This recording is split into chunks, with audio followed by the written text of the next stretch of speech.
E agora a gente vem para a inflação brasileira, que ontem foi revelado aí o IPCA do mês e ele caiu 0,68, a maior queda desde sei lá quando, que a pessoa já está falando, que é uma queda, meu Deus, que maravilha, que coisa linda, que coisa maravilhosa, com o acumulado agora ficando na casa de 10, 0,7 ainda em 2 dígitos, mais próximo a perder. Também corroborando o IPCA 15, que já sinalizava deflação em muitos estados. E muita gente, quando eu falei isso, mas você não sabe nada, você não está vendo, só estou analisando os dados, tá? E trazendo os dados para os colegas. Então, o INPC também caiu e a maior parte dos índices inflacionários caíram no agregado. Detalhe que, se você olhar os itens um por um aí do IPCA, a gente vê que tem sim uma queda significativa em transportes, 4,51%, e a habitação, 1,05%. Porém, em outra medida, a alimentação e bebidas sobe 1,3%, então continua com inflação, e despesas pessoais 1,13%. Né? Imagino que sejam contas, que não é educação, não é comunicação, não é saúde, imagino que seja higiene, sei lá, alguma coisa desse tipo, algumas contas, sei lá, tá bom? Enfim, tirando habitação e transportes, o resto do índice subiu, mas como a queda de transporte, principalmente, foi bem acentuada, ela impactou negativamente na inflação, traduzindo deflação. Deflação é deflação, é positivo, não vamos reclamar, mas a gente tem que explicar, né? E a gente já vai detalhar isso. Selic continua em 13,75, reunião de juros, Copom Brasil e FONC Estados Unidos, 20 e 21 do 9. E os nossos títulos tiveram uma leve alta no dia de ontem, até porque a bolsa oscilou muito negativamente, fechou positiva. Mas uma notícia aí de queda da inflação pode ser algo positivo, sim. Enfim, pode até trazer os juros mais para baixo. Essa queda de inflação pode ser também um combustível para mais quedas de juros. Afinal de contas, os juros subiram, primeiramente, para conter a inflação. Se a inflação aparenta estar sob controle, não há por que os juros continuarem tão altos. Estão positivos e ficando cada vez mais positivos. A ideia é ter um controle bem tênue, bem pontual, se é que a gente pode pensar em controle. Já falamos que às vezes o controle é que cria todos esses problemas, mas é possível esperar mais quedas aí nos juros de mercado. Leia-se os títulos mais longos, prefixados aí IPCA. A Selic é a única controlada pelo governo.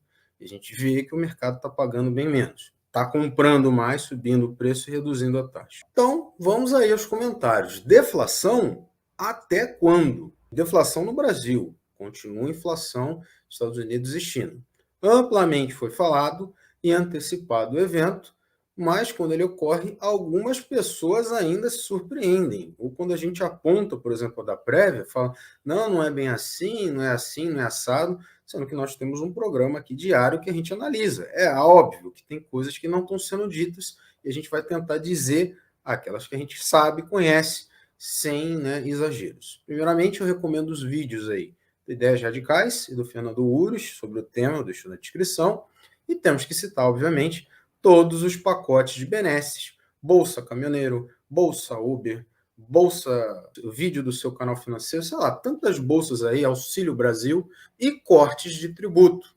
Destaque, especial corte aí em ICMS, em combustíveis, energia elétrica, transporte coletivo e comunicações, por terem sido, no meu entender, corretamente referendados aí pelo STF, como essenciais. Então, na verdade, não foi cortado, só se atribuiu a alíquota máxima de 17% e 18%. Antes podia ser mais, porque são setores dos quais as pessoas não podem viver sem.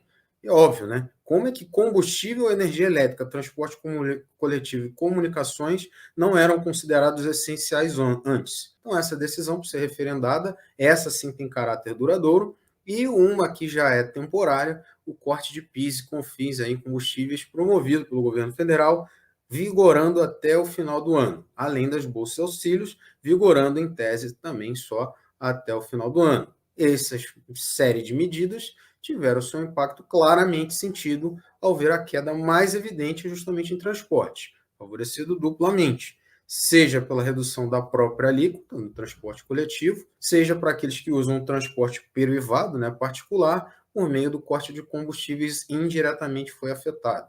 E a habitação, favorecida ainda que indiretamente, por causa do corte de energia elétrica, reduz os custos de habitação. Cabe apontar que, ao menos a princípio, essas medidas são válidas até o final do ano, tirando aquelas que a gente falou que já têm caráter duradouro. Há ainda um esforço para prorrogá-las e é necessário verificar se questões orçamentárias, né, vai ter dinheiro para prorrogar isso aí e se vai haver continuidade de governo. Mudando o governo, pode ser que essas medidas não continuem. E sendo bem honesto, bolsas e auxílios, na verdade, promovem a inflação. Os cortes de impostos, sim. De arrecadação, sim. Né, porque eles reduzem a carga sobre as pessoas, já que a bolsas e auxílios, na verdade, inflam a base monetária. Outro ponto a ser ressaltado: setores que não foram favorecidos por incentivos tributários tiveram alta, tiveram inflação, em especial, como a gente falou, alimentação e bebidas e despesas pessoais. É plausível pensar que a queda nos transportes afete prospectivamente esses setores. Afinal de contas, para transportar alimentos e bebidas, você precisa utilizar muitas vezes o veículo rodoviário que é abastecido de combustível. Mas só demonstra o que deveria ser evidente a todos: boa parte da inflação é decorrente da alta carga tributária brasileira. O Estado arrecada demais e esses recursos se perdem, seja por corrupção, seja por mau uso, seja por desvio, chame como você quiser, né? Fundão eleitoral, tendo eu que o melhor seria estar esses recursos na mão das pessoas. Então, o dinheiro se perde na mão do Estado. Ademais, um Estado forte pode ampliar suas medidas de aumento da base monetária sem lastro na produção, por meio, dentre outros, desses assistencialismos falados. Traduzindo, quanto mais dinheiro você dá para o Estado, quanto maior ele é, mais poder ele tem e mais ele vai promover a sua própria perpetuidade. Mais forte, mais poderoso, e para ficar poderoso, ele promove esse assistencialismo. Essa PEC, por exemplo, é eleitoreira. Claramente ela vai favorecer quem está no governo, que vai ser visto como aquele que derrubou a inflação, que deu dinheiro aos pobres e que ajudou os necessitados. Então, um dos apelidos da PEC, eleitoreira, é bem cabível mesmo. Para fins políticos, é excelente apontar que, enquanto o mundo, em especial os Estados Unidos, sofrem com inflação elevada, ainda que a gente esteja vendo sinais de arrefecimento e necessidade de aperto monetário, e inclusive aprovaram mais impostos, como a gente falou, sobre os ricos, para financiar energia limpa e remédios mais baratos para os idosos, o Brasil caminha no sentido contrário.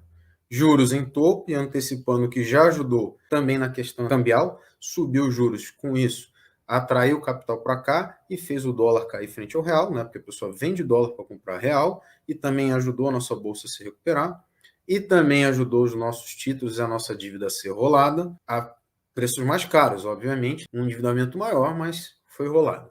E já caindo nos mercados, né? Os juros já antecipam para frente uma queda. Os longos, inclusive, já caíram, como a gente falou. E um cenário também de deflação, com todas essas ressalvas que a gente acabou de fazer. Resta saber se isso vai durar ou se ao final da eleição, no final do ano, essa conta vai chegar. Importante lembrar também, né, que ainda que a queda de tributos reduza os efeitos inflacionários, como a gente acabou de citar agora há pouco, bolsas e auxílios fazem o papel inverso, ao aumentar a base monetária. Em outras palavras, o governo combate, mas ele também cria inflação. Não é só ajudando que ele está. Um último ponto a ser reforçado: as commodities, em maioria, fizeram correções significativas desde o auge dos momentos de estresse, com destaque para o petróleo. Caiu 30% desde o topo, e isso, obviamente, também favorece o processo. Então, não foi só a redução de tributos, foi também ajudado por essa queda global das commodities, que subiram muito também decorrente do conflito, e o conflito está, pelo menos, se realizando em fins econômicos, ainda que em fins políticos e geográficos não esteja se resolvendo.